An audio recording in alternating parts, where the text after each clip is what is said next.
Takulandirani nonse kumene muli pano ndithu pakanema wanu okondedwa GBS TV ndipo ndi programu ijama ikonda kwambiri yotchedwa Bible Talk Show.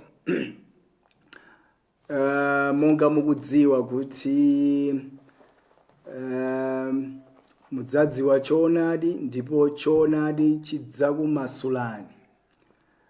Nzeru za munthu sizingafanane ndi choonadi chimene ndi mawu a Mulungu. Nde Bible Talk Show ili pano kutilumikizitsa ku nzeru yeniyeni ya mawu a Mulungu.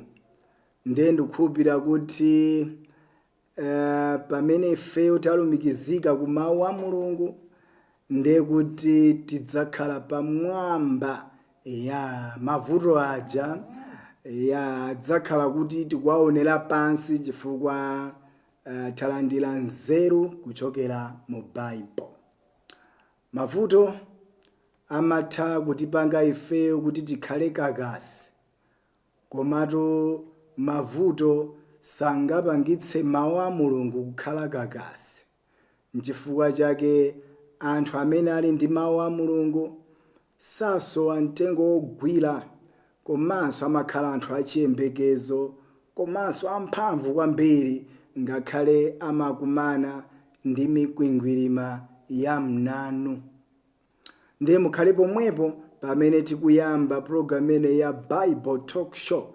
Nde mutsiku la lero sindili ndekha, ndili ndi mzanga amene mukumonayo. Nde ndimpatsire kuti akulandireni. Ndakulandirani mnthu wankulu. Tathokoza abusa. Zikomo kwambiri. Masukani. Programu ndi yanu. Alandireni amene akutionera pa nthawi ino. Komanso itengeni programu. Mandiva soti ikhale yanga si yanu programu. Chinthu chichitengeni.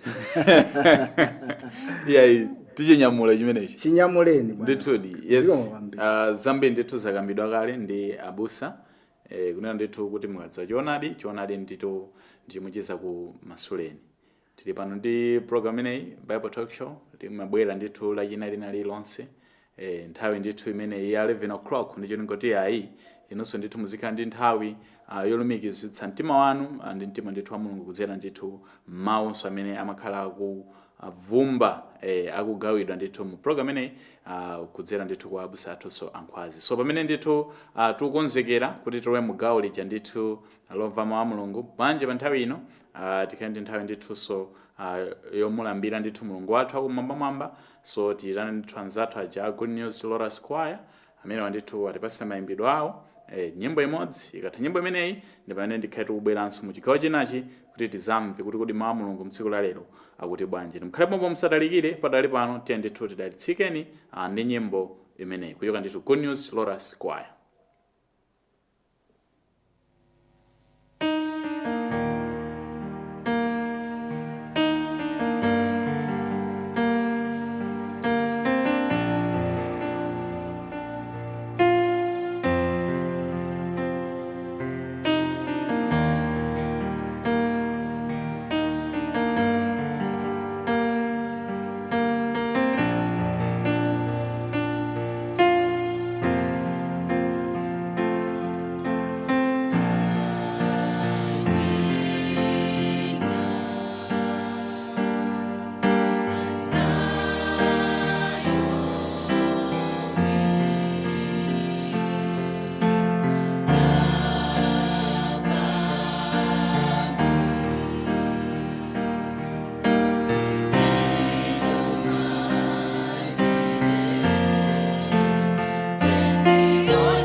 Yes, ndikhopa ndithu mwadalitsikanso ndi nyimbo imeneyo imene akuti still kuchoka ndithu kukwaya imeneyinso Good News Loras.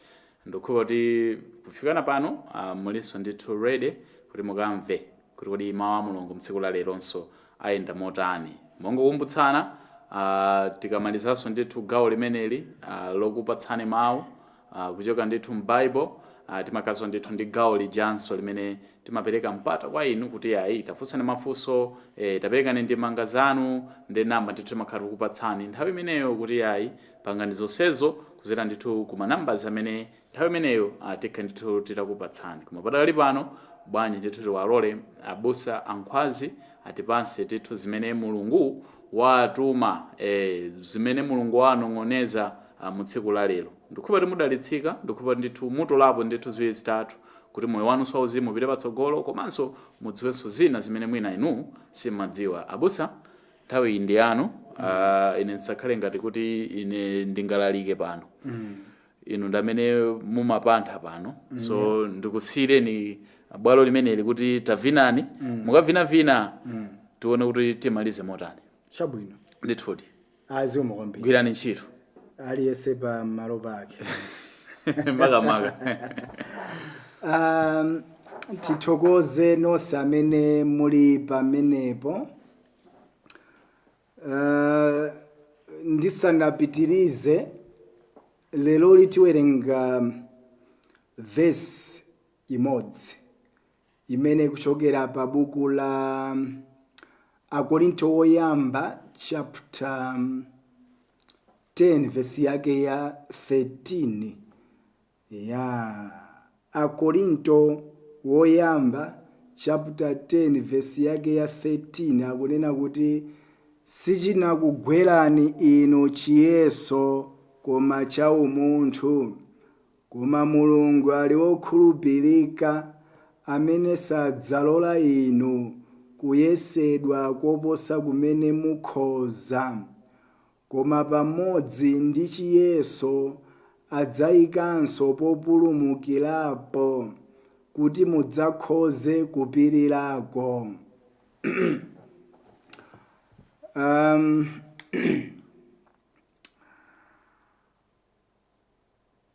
Mawu a Mulungu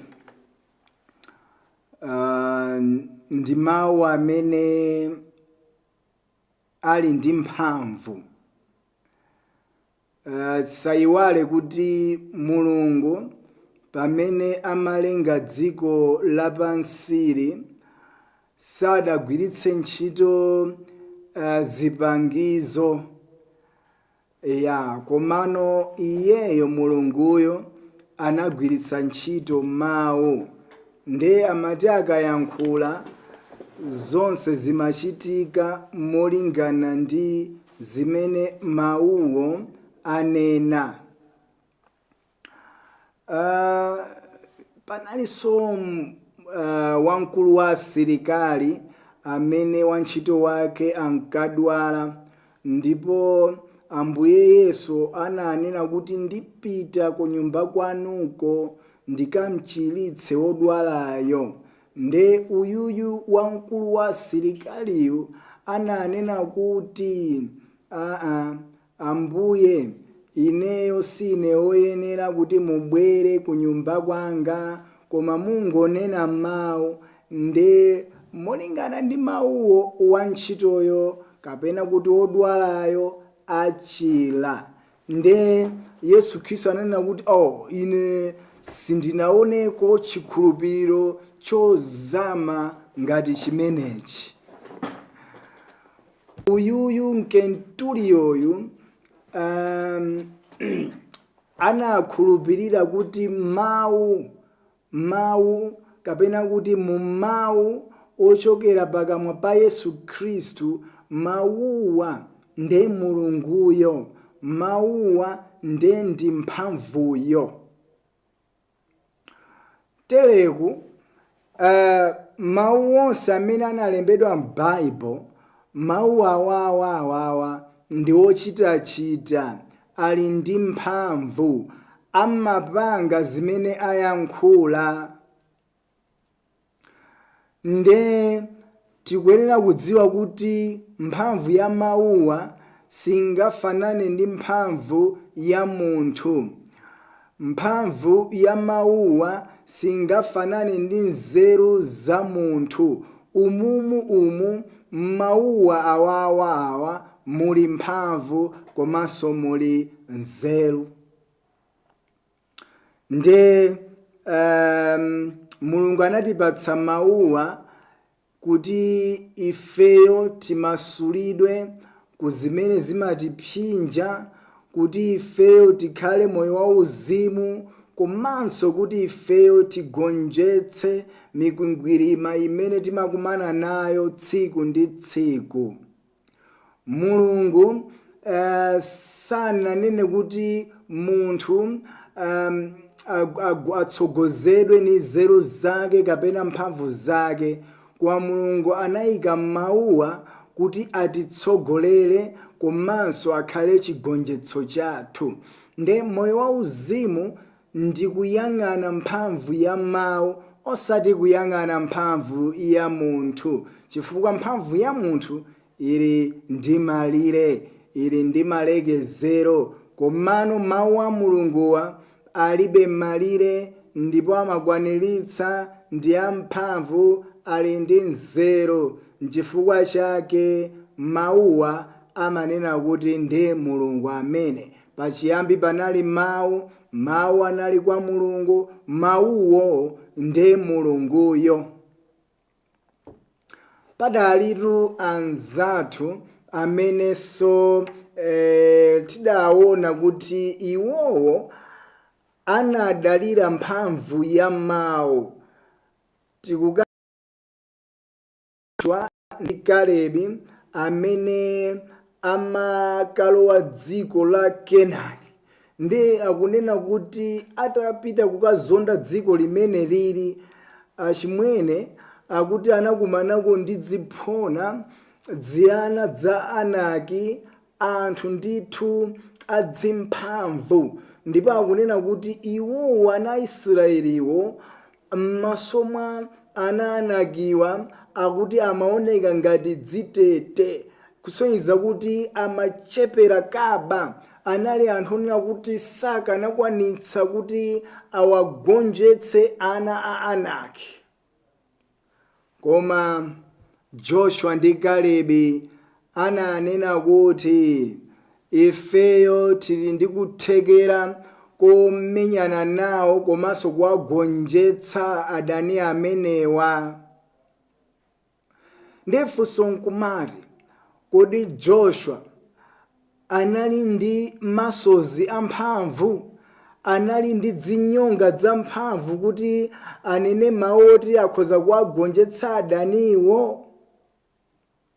Nchachidziwikire kuti Joshua adalibe kuthekera kolimbana ndi ana a Anaki, koma Joshua amadalira mawu amene Mulungu adanena. Mawu onena kuti ine Mulungu ndili pakati panu ndipo ndidzawakantha, ndidzawanyeketsa ngati moto, ndipo ine ndidzakumenyerani nkhondo. Mulungu ananena mawuwa ndipo aliyense adamva za mawuwa. Nde Joshua ndi Kalebi iwowo sikuti amayang'ana mphamvu zawo kuti agonjetse ana Anaki, komano amayang'ana zimene Mulungu adalonjeza. Nde Mulungu akalonjeza iyeyo amakwaniritsa. Nde Joshua ndi Kalebi chiyembekezo chawo chidagona pa mawu amene Mulungu adayankhula. Nde muzimene Mulungu wanena muli kuthekera, muli mphamvu ndithu, muli chipambano, muli nzeru mmenemo. Pamene azondi khumi ena aja iwowo sikuti amayang'ana mphamvu ya mawu, komano amadziyang'ana wokha kuti amwene mene ifeyo timaonekera m'maso mwawo timaoneka ngati dzitete, ndi ifeyo sitingakwanitse kuwagonjetsa ana Anaki. taonanso kuti dziko limeneli ndi dziko limene lokaferamo, si dziko lotukhoza kukhala ni moyo ayi, kuli anthu zamphamvu. Ndi mukhozaona kuti azondikhumiwa anali kuti mitima yawo sinalumikizike ku mawu a Mulungu, inalumikizika kuthekera kwawo, mphamvu zawo, sinalumikizike ku mawu a Mulungu. Akanakhala kuti alumikizana ni mawu a Mulungu, ndi kuti iwowo bwezi akuwaona ana anake aja ndi mawu a Mulungu, kuti ana anake inu ndinudi amphamvu, komano mawu a Mulungu amene tili nawo ifeyo, mawuwa ali ndi kuthekera kokugonjetsani, chifukwa mawuwa anena za mphamvu ya Mulungu. Mawuwa alonjeza kuti Mulungu akumenyani, akutikitani, akunyenyani, akuotchani. Uko ndikusiyana pakati pa anthu amene agwira mawu a Mulungu ndi anthu amene agwira mphamvu zawo. Anthu amene agwira mawu a Mulungu amakhala anthu onena kuti saopa nyengo, koma anthu amene agwira kuthekera kwawo, mphamvu zawo, nyengo ikakhala kuti ndi yayikulu, iwowo amayamba kuchita mantha kuti ndipanga bwanji, ndezitheka bwanji, ineyo ndilibe zakuti. Anthu amenewa ndi amene sali olumikizika ku mawu a Mulungu, chifukwa mawu a Mulungu ndi amphamvu, ndi ogonjetsa nyengo. Etu nkhani yake ikutero. Lero tawerenga mawu awa akuti pa 1 Korinto chapter 10 verse 13 akunena kuti sichinakugwerani inu chiyeso koma cha umunthu, koma Mulungu ali wokhulupirika, amene sadzalola inu kuyesedwa koposa kumene mukhoza, koma pamodzi ndi chiyeso adzayikanso populumukirapo kuti mudzakhoze kupirirako. Mawu a Mulungu akutitsimikizira kunena kuti Mulungu iyeyo ali wokhulupirika, ndipo sadzalola kuti tiyesedwe koposera kumene ife tikhoza kukwanitsa. Ndiye akunena kuti pamene pali mayesero, akuti Mulunguyo amakhala kuti wayikaponso populumukirapo. Monga mene akunena kuti koma pamodzi ndi chiyeso adzayikanso populumukirapo kuti mukakhoze kupirirako. Kutanthauza kuti Mulungu amazika zinthuzi ziwiriziwiri. Sikuti Mulungu anangoyika mikwingwirima yokha, koma pambali pa mkwingwirimawo akuti wayikaponso populumukirapo kuti tikhoza kupirira, kapena kuti tikhoza kugonjetsa mkwingwirimawo.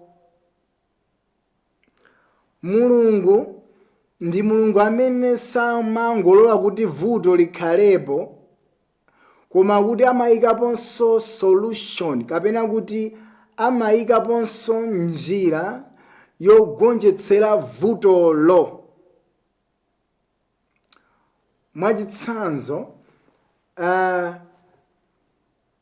pa dziko lino lapansili munthu wina aliyense, kaya ndi ndani, kaya ndi wotani, wina aliyense muthupi mwathumu mmakhala kuti muli timajeremusi, tizirombo toyambitsa matenda tosiyanasiyana. Ndizonena kuti palibe munthu amene muthupi mwake mulibe kena kake koyambitsa matenda. Sizingatheke munthu kuti akhale opanda kena kake kuti kayambitse matenda mthupi mwake. Nchifukwa timapezeka kuti apo ndi apo timadwala ndithu. Koma Mulungu ali okhulupirika amene sanangolola kuti mthupi mwathu mukhale matenda osiyanasiyana, koma Mulungu yemweyo anayikanso amati immune system, chitetezo cha mthupi chimene chimalimbana ndi mphamvu ya matenda aja. Ngati chitetezo cha mthupi chili cha mphamvu, ndekuti oloti majeremusito tikhale kuti tili mthupi mwathumu, koma timakhala kuti tili pansi kapena kuti tili under control. Timakhala kuti timene toto atipana kuti sitingathenso kugwira ntchito. Mukhoza kuona kuti pamene pali majeremusi pamakhalanso kuti palinso chitetezo cha mthupi. Ndiye tikamawerenganso mawu Mulungu akuti nthawi imene padali Mulungu ananena kuti kukubwera chiwonongeko, kukubwera chigumula, Mulungu anatinso kukhalanso chombo kuti anthu asawonongeke ndi chigumulacho.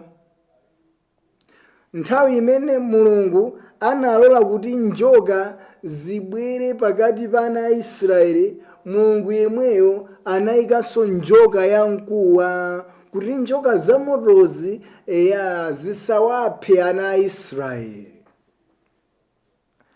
Vuto lonena kuti anthu ambiri timangoyang'ana mavuto amene takumana nawo, komano sitimayang'ana njira imene ingapangitse kuti mavutowo asati kulunge kapena kuti mavutowo asati wononge ifeyo.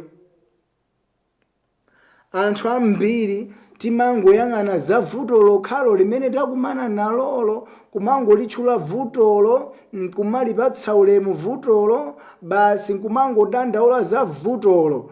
Komatu Mulungu akuti ali okhulupirika amene sikuti anangolola kuti mavuto akhalepo, komano ndi mavuto alipo anayikaponso njira kuti ife tipulumukirepo.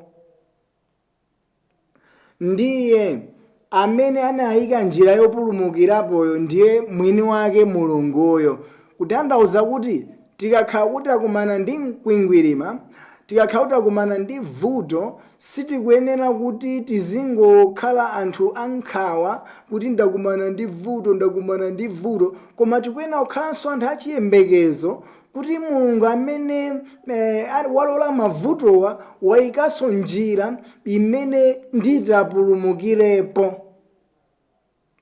Ilolo ndi lonjezo limene Mulungu anatilonjeza pa 1 Korinto chapter 10 verse yake ya 13 kuti sadzalola koma kuti ndi koma pamodzi ndi chiyeso adzayikanso populumukirapo. Pamodzi ndi chiyeso adzayikanso populumukirapo. Tanthauza kuti zinthuzi zimayenda ziwiriziwiri, mikwingwirima komanso populumukirapo zimakhala kuti zili pamodzi zabwera. Koma ifeyo timangoyang'ana mkwingwirima, ndakumana ni mkwingwirima, mkwingwirima. Timangotchulapo za mkwingwirimawo, koma sitimatchula za kuti paliso populumukirapo. ndiye chifukwa mitima yathu ikungoyang'ana mkwingwirima, nde timakhala anthu ona kuti angogwera mu mkwingwirima muja basi opanda chiyembekezo. Nchifake timangomva anthu ambiri oyayi adzimangirira, oyayi basi wathawa. Chifukwa chani? Chifukwa kuti anthu samaona kuti pali pena pake populumukirapo. Mulungu akunena kuti sanangolola kuti mkwingwirima okha kapena mayesero okha atipeze, komatu anayikanso populumukirapo. Nkhani yake ikutero. Chimodzimodzinso tikamakamba nkhani ya chipulumutso, anthu ambiri timangoona tchimo basi. Mdierekezi samafuna kuti tione nkhani ya chiyembekezo, samafuna kuti ifeyo tione kuwala, amangotionetsera mkwingwirima. Ana a Israeli atakazonda dziko la Kenani, akuti iwo amangoona ziphona dzana dzanake kuti idzidza mwene ndidziphona, ifeyo sitingakwanitse kulimbana nazo, ndi zanthu zamphamvu. Komano sanaone lonjezo la Mulungu, sanaone kuwala kumene kunali mu mawu a Mulungu. Mawu onena kuti ine Mulungu ndidzakhala patsogolo panu ngati moto onyeketsa, ndipo ndidzawamenya, ndipo ndidzawanyenya. Sanaone mawu amenewa. Koma Joshua ndi Kalebe anaona mawu amenewa, nchifukwa chake adanena molimba mtima kunena kuti ifeyo tili ndi kuthekera komenyana nawo amenewa, osati chifukwa choona mphamvu zathu, koma chifukwa choona lonjezo, mawu a Mulungu amene adalonjeza kuti ndidzakumenyerani nkhondo. Lero anthu ambiri tilibe chiyembekezo chokalowa moyo wosatha, osati chifukwa cha tchimo iyayi, komano Satana watipanga kuti he has cornered us, watipanga kuti timangiririke pamalingaliro ongoyang'ana za tchimo lathulo basi. Ndi mdierekezi amangotionetsera tchimo lathulo. Taona opanga tchimo ili, iweyo ndiwe munthu wochimwa, iweyo suzingatheke kukalowa moyo wosatha, iweyo taona umakanika kusunga malamulo, iweyo umapanga machimo. Ndi mdierekezi amangotiopseza potionetsera zofoka zathu zokhazo. Monga mmene tawerengera Korinto woyamba chapter 10 verse 13, apapa Mulungu akunena kuti sikuti ndi mayesero okha amene amakhala abwera, komanso populumukirapo pamakhala kuti pali pomwepo. Ndi anthu amene akuyang'ana mkwingwirima ndikudzaona populumukirapo amakhala ndi chiyembekezo kuti zonadi mkwingwirima wabwera, komano paliso populumukirapo ndioloka, tigonjetsa. Iya ndezitheka bwanji, kuti sindikudziwa zitheka bwanji, koma Mulungu amene ananena kuti wabweretsanso populumukirapo, Mulunguyo ndi amene akudziwa kuti kodi zitheke motani. Ndi ngakhale sitikudziwa kuti zitheka bwanji, koma foti Mulungu alonjeza kuti anayikanso populumukirapo, nde kuti tikhale mchiyembekezo kuti Mulungu yemweyo ndi amene atapange kiriyeti populumukirapopo. Ndiye limalize motere. Zonadi ndife anthu amene tinachimwa, tinaperewera. Ndi zoona. Wina aliyense pa dziko lino lapansili anachimwa, anaperewera pa ulemerero wa Mulungu. Ndi zoona. Ndi zoona kuti wina aliyense pa dziko lino lapansi pano timaphwanya malamulo. Ndi zoona. ndi zoonadi kuti pa dziko lino lapansi pano wina aliyense timasirira, ndi zoona. Komatu nkhani sikuyimira pomwepo, nkhani sikuthera pomwepo ponena kuti tinachimwa tinaperewera. Iyi nkhani imene tawerenga lero, nkhani sikungothera pa mayesero pokhapo, ikupitirira kutinso kuseri kwakeko kuli populumukirapo. Ndiye molinganadi ndi Roma chapter 3 verse yake ya 23, apopo ndithu akunenadi zoona zake, kunena kuti tinachimwa tinaperewera pa ulemerero wa Mulungu, ndi zoona. Koma nkhani sikuthera pomwepo, tikuyeneranso kuti tiyang'anenso kumathero kwa nkhaniyo, kuti kodi nkhani yangothera poti tinachimwa tinaperewera pa ulemerero wa Mulungu kuthera pomwepo? No. Nkhaniyo ngati tingayilekezere pomwepo basi kumati mwaonatu malemba akuti tinachimwa tinaperewera, ndiye panopa ife ndife anthu ochimwa basi, ndiye basi kumangoti ndine wochimwa Mbuye, ndine wochimwa Mbuye. Ndiye kuti pamenepopo sitinamalize kuwerenga buku, pamenepopo ndiye kuti ifeyo sitinayimalizitse nkhani, pamenepopo ndiye kuti ifeyo tangoyankhulako mbali imodzi, sitinamalizitse. Roma chapter 3 verse yake ya 23 ndi 24, verse imeneyo ndi imodzi ikupitilira apa kuti pakuti onse anachimwa naperewera pa ulemerero wa Mulungu. Verse 24 akuti ndipo ayesedwa olungama kwa ulere ndi chisomo chake mwa chiwombolo cha mwa Khristu Yesu. Yes. Oh yeah. Sure.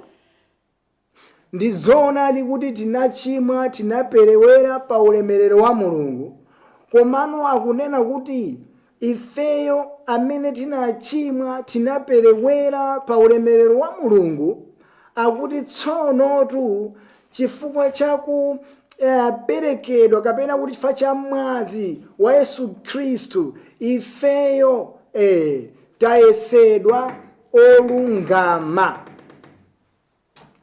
Tayesedwa olungama. Ndeno tisakambe zambiri yakale, zakale zapita, malemba kuti zakale zapita zatsala zatsopano.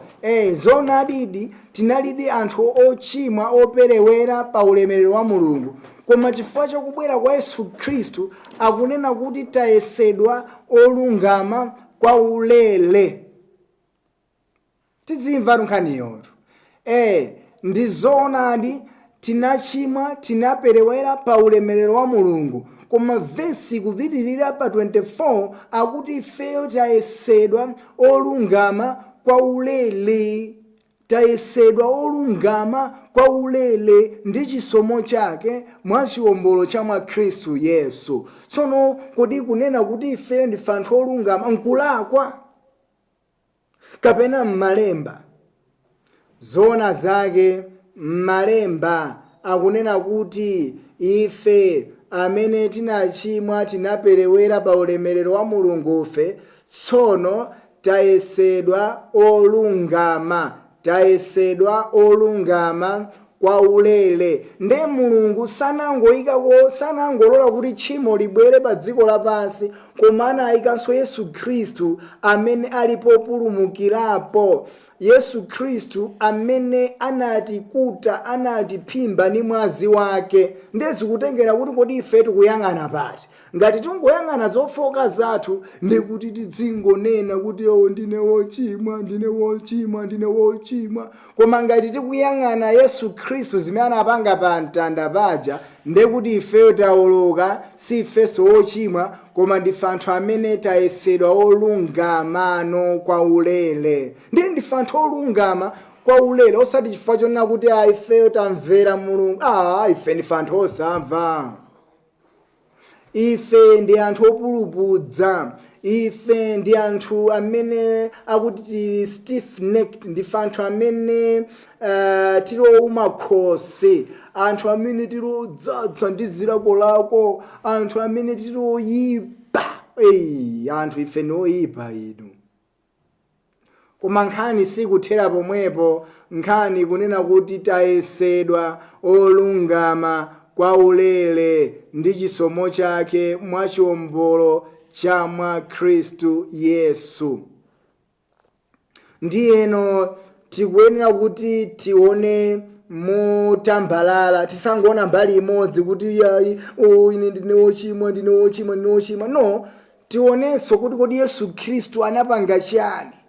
Yesu Khristu atabwera sanabwere kuti adzafere angelo, anabwera kudzafera ife ofowoka, operewera, kuti ndi mwazi wakewo ifeyo titchedwe ana a Mulungu, titchedwe anthu olungama. Ndi malemba akunena kuti nzoonadi ife tinachimwa, tinaperewera, komano chifukwa cha Yesu Khristu ife operewera tayesedwa tsono anthu olungama. Ndiye ndife anthu olungama. Talungama chifukwa kuti ndife auzimu kwambiri. Chifukwa pa dziko lapansi pano palibe ni mmodzi yemwe wauzimu. Ndife anthu operewera, timachimwa mkaganizidwe, timaphwanya malamulo. Pa dziko lino lapansi palibe ndi mmodzi yemwe amene amakwanitsa kusunga malamulo, palibe ni mmodzi yemwe. Komano nkhani ili pano njonena kuti Yesu Khristu iyeyo atafa pa mtanda akuti zinapangitsa kuti ifeyo tsono titchedwe anthu oyeretsedwa, osati chifukwa chonena kuti ifeyo tagwira ntchito ya chiyero, koma chifukwa kuti ntchito imene Yesu Khristu adayigwira pa mtanda imene ijayo idapangitsa kuti ifeyo titchedwe anthu oyeretsedwa. Ndiye tisangoyang'ana mbali imodzi. Tisangoona mbali imodzi kuti basi ine wochimwa. Kodi Yesu ndi anadzatani? Kodi Yesu analeka sadakwanitse? Basi anangopita iye kuti siya tilimo mujabe wochimwa? Mango etu iye ikukhala satero. Ngati mawu akunena kuti ifeyo tsono tayesedwa olungama kwa ulere, tiyeni tisachite mantha, tigwire zimene Mawu Mulungu akunena. Mawu ndi amene atakatiyimirire pa tsiku la chiweruzo. Zikomo kwambiri, nthawi yapitapo yapa. Ndeni mpasire mzanga Henry Kasowa kuti ayipitirize program imene ya Bible Talk Show mtsiku la lero. Zikomo kwambiri. Kodi kumaliza kuti mamaliza yonje? Ndipo khoza kumaliza pena paliponse. Lero ngati pamene pamakhoti moto no mdzodzo wafika. Unafika adi komano nati yayi. Ningaononge zinthu. Poti zinthu zinzwe nthawi. Pajaso paja pano pamafunaso za nthawi. Kwa mayi wa kuti mzimu woyera sungathe kuwuyimisa. Kumanda thokoza. Zikomo kwambiri. Ndithudi ndikupati ndithu nonse amene mwamvera ndithu mawu amenewa, ulaliki umenewo, mwatolaponso ndithu china chake kuti ndife anthu olungama. Sutitalungama ifa ndithu cha zimene tikuchita, kapena ndithu kuthamanga kapena zabwino ndithu zimene timakhala tikuchita. Koma zonsezi zachitika fa Yesu Khristu. Funso limene amaliza nalo ndonena kuti basi Yesu janangochoka kumwamba kuja nkubwera pa dziko lapansi pano, nkuzafa basi nkumapitanso kumwamba kuti siye mmene tinalili. Zosatheka zimenezo. Anabwera kuzatifera. Imfakecha ndi imene anatipanga kuti ife tikhale ndithu anthu olungama. So funso ndonena kuti inu mukhulupirira chani? Mukhulupirira ndithu zimene mukuchita, zimene mukuona, kapena mukhulupirira ndithu mphamvu ya mwazi Yesu Khristu imene ndithu anachita nkhani ndithu ndi imeneyo. So ndikupempha kuti mwadalitsika komanso ndithu mwadziwa ziwiri zitatu mwatolapo komanso ndithu yayi moyo wanunso wauzimu mwaupanga ndithu upgrade. So yafikanso ndithu gawo limene timakhalanso topereka mpata kwa inu kuti yayi tafunsani mafunso, tatumizani uthenga wanu tiumve kandi ndimanga yanu nthawi yake ndithu ndimene manambala amene ali pamsipo ndi amene ndithu timalola kuti yayi mugwiritse ntchito. Ena ndithu amatumiza ma self video clip kuti yayi aonekenso pano pakanema akufunsa ndithu funso lawo abusa Nkhwazi ayankhenso direct mu program ndithu imeneyi. So abusa titsalire nthawi kodi nthawi imayikonda fatithasowa chosatu nthawi inayi kuti kapena mwina abusa asafuna kufunsidwa mafunso pajaulaliki samayankhatu kapena samafunsa nzabwinobwino zabwinobwino anthu azifunsa anthu akunge okay sangokunga akungiretu chabwino azifunsa mafunso ovuta kuyankha osati ophweka koma ovuta kuyankha chabwino. So poti mwatipasa chilolezo imenechi patakali pano bwanji tionenso self video clip imodzi yoyamba timve kodi funso lawo kuti bwanji ndipo athandizidwenso bwanji ndi abusa mu program imene ndimene machitira ndithu program imene tionere self video clip imene tibwerenso posayidwa. Dzina langa ndi Haswelo Mumba ndimakhala ku area 44. Ndakhala ndikuonera GPS komanso ndi maulaliki amene amaphunzitsa komanso abusa programu yanu ndakhala ndikuyitsatira ndimene mumaphunzitsira makamaka za Yesu Khristu ndi zimene ife timakhulupirira ndi zinthu ziwiri zosiyana. Ndili ndi funso limene ndakhala ndikulingalira kuti mundifotokozere bwinobwino kuti ndidziwe. Kodi Yesu Khristu pamene adauka kwa akufa tanthauzo lenileni loti kodi kuuka kwakeko ndizoonadi kuti kukutipanga ife kukhala olungamadi molingana ndi mmene mumaphunzitsira, chifukwa takhala tikupita ngati ku machechi amene ife timapita amaphunzitsa kunena kuti zoti Yesu Khristu adauka ndizoona, koma zonena kuti ife ndife anthu olungama amanena kuti palibe olungama ngakhale mmodzi. Ndiye ndifuna ndimvetsetse pamene.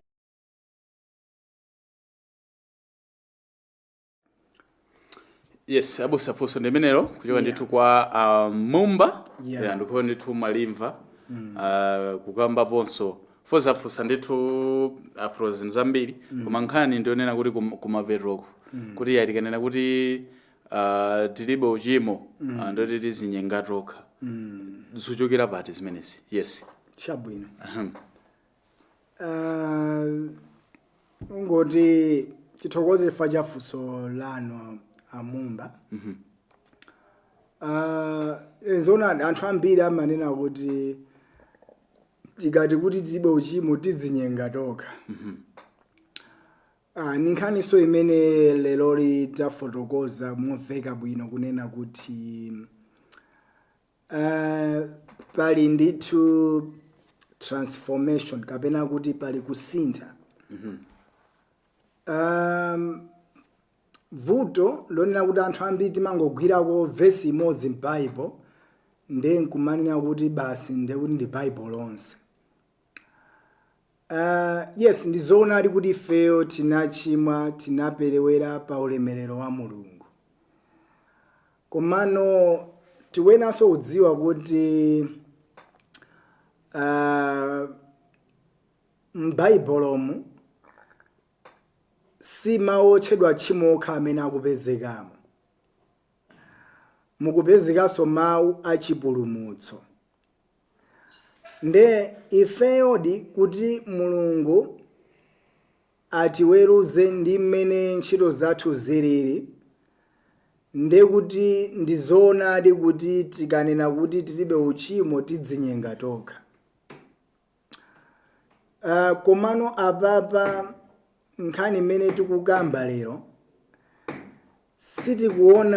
sitikuweruza molingana ndi imene ifeyo terere, komano tikuweruzano potengera kuti kodi Yesu Khristu anadzagwira ntchito yanji pa dziko lino lapansi.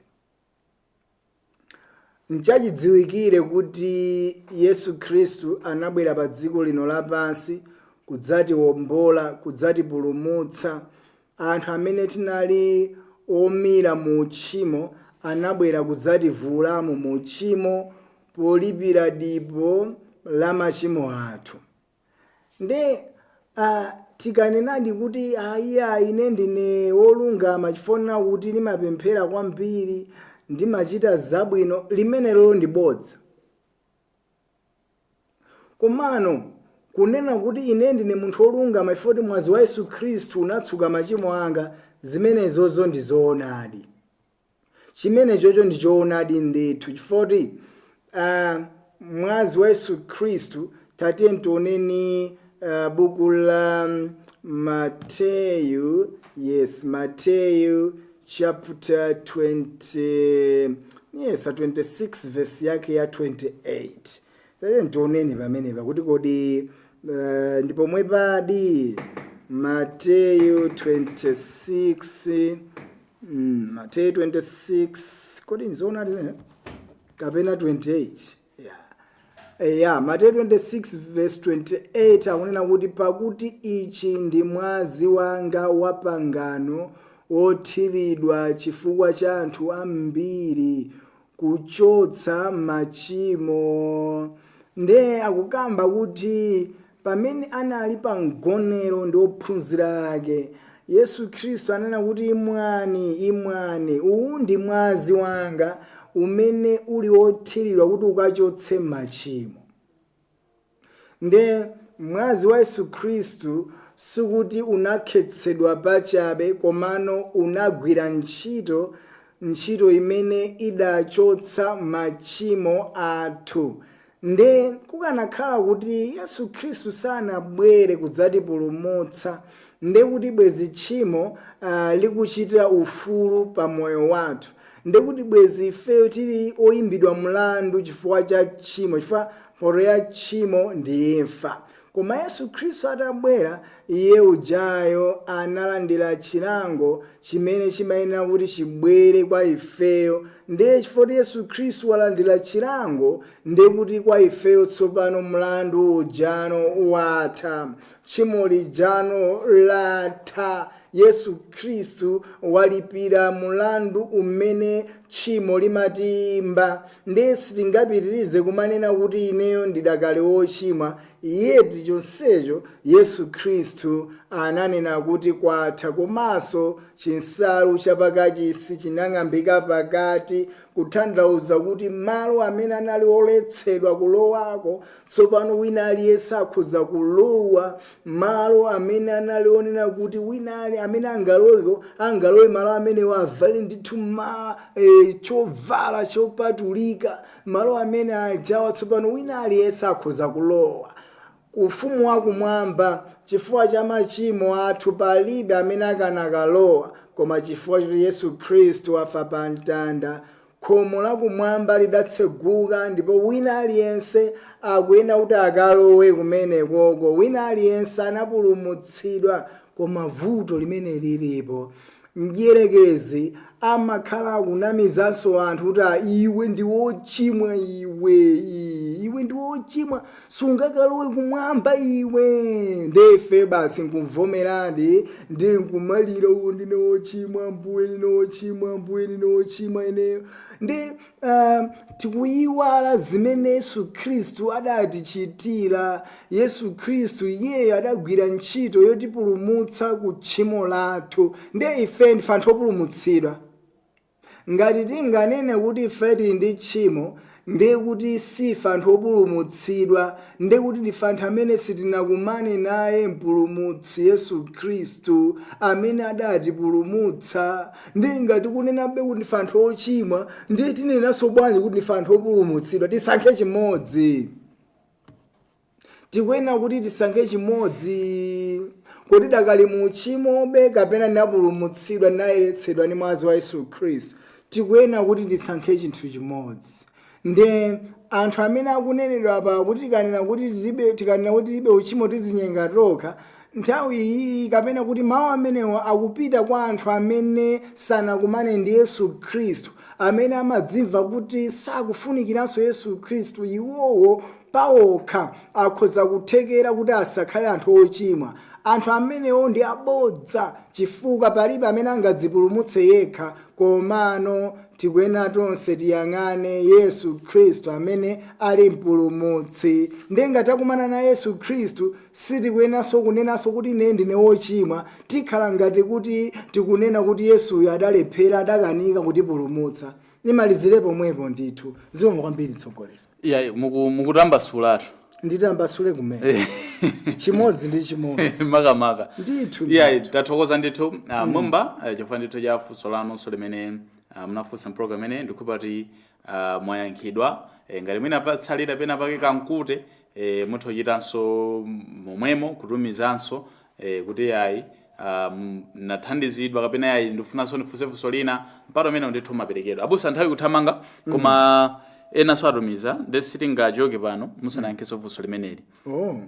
Ndeti ngowalola tatipa siteni funso limeneli tikatero abusa zamalizitse kuyankha ndithu funso limeneli. Ine ndi Jeremiah nokulilongwe kwawale. Ndimafuna ndifunseko funso nezona kuti Yesu ankadziwa kuti omupereka alinayo pafupi alinayo limodzi, ankauza ophunzira ake aja kuti omupereka alinayo limodzi, akudya naye limodzi, ankazindilira. Chifukwa chani analola kumakhala naye nthawi yonse akumudziwa osamuchotsa nthawi yomweyo.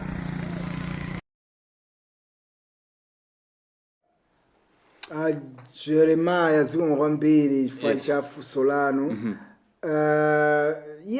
Ndizokha zimene tikunena kuti uyu Judas Iskariotiyo Yesu amadziwa kale kuti adzandipachika, komano zimene ukamba kuti Yesu sanangoona Judasiyo kuti andipachika. Yesu amadziwa kuti andipachike zichitirabe ubwino kuti anthu ambiri adzapulumutsidwa, komanso nzadzuka. Yesu Khristu anali ndi backup, komanso zona kuti ndimene Mulungu anazikira kuti zikhale moteromo. Nde Yesu amadziwa kuti si vuto imeneli olo kundipachika kundigulitsa. Nzonera kuti Satana amaona ngati kuti wapambana, koma Satana anadabwa kuti ndathandiziraso ntchito ya Mulungu eti. Yesu kufa kuja teleku zapangisanso kuti anthu ambiri apulumutsidwe. So mmadziwa kuti Mulungu sasowa mtengo ogwira, sasowa yankho. Nde Yesu Khristu amadziwa kale kuti ola apachikidwe iyeyo ndithu adzadzukanso. Nde limene sidali vuto nchifukwa kadamulola kuti zichitikebe ndithu kuti chifuniro cha Mulungu chikwaniritsidwe. Zikomo kwambiri Jeremiah. Tathokoza abusa chifukwa ndithu choyankhaso funso limenelo. Simple and straightforward. Ndikuwa ndithu Jeremiah kuchoka ndithu ku Kawale 2 makhutitsidwanso mwina ndi yankhoso limene apereka. Apa tikaona nthawi yathu ndithu yatsetsereka, ndi nthawi yoti tifumukepo ndithu pamalo pano, koma tithokoze nonse ndithu amene amona ndithu program yathu ya tsiku la lero, komanso ndithu chifukwa cha feedback yanu imenenso ndithu makhala mukutumiza nthawi zonse. Tikatera tumizana mafunso anu, ma self video clip makhala ndithu mukuchita zimenezi. Mutha kutumizabe ngakhale pano, mwina tikabwera ndithu next week ndi program imeneyi muzakhalenso ndithu mafunso anu akuyankhidwa, kwayika ndithu pano nkuyankhidwa ndithu mwachonchomo. Komanso ena mutoti kodi mawu amenewa ndingamve kuti kodi zumatani. Mpingo wake ndithu ndi Good News Mission kuno ndithu ku area 17 kuseli ndithu Wakamuzu Institute. Mutha kubwera ndithu mwina ngati mmakhala mozungulira mwina china Kawale, mwina muli mu Chilinde mmenemo, tapezani mpata tabwerani ndithu kuno muzamve ndithu mawu amenewa. Ife tili kutali kumene konso ndithu ma numbers ndi amenewo mutha kuimba muyankhulane ndithu ndi abusa Nkhwazi, mthandizanenso ndithu magawo ena. Henry Kasowa ndi dzina langa limenelo. Bwanji ndiwasire abusa Nkhwazi kuti potanayamba ndiwonso programu iyi ayikwangule ayimalizitse tifumukepo pamalo pano. Abusa takwangulani tipyede tinyamukepo pano. Zomwe kwambiri Henry kuti nali limodzi program imeneyi. Chabwino. Komanso ndiyamikire nonse amene munali pamenepo kutilimbikitsa kukhala nawo program imeneyi ya Bible Talk Show. Ineyo ndili kuthokozani kwambiri, komanso Mulungu apitirize kudalitsani. Ndikukhulupirira kuti mawu amene mwamvetserawa mawu amene ndithu agwira ntchito pa moyo wanu. Mphamvu ili mu mawu osati mwa munthu iyayi. Mphamvu ndi mawuwa, kungowakhulupirira mawuwa ndithu amagwira ntchito. Nde ineyo ndikuti mwakoma nonse, Mulungu akudalitseni zikomo kwambiri. Kufikira sabata yamawa tidzakumananso.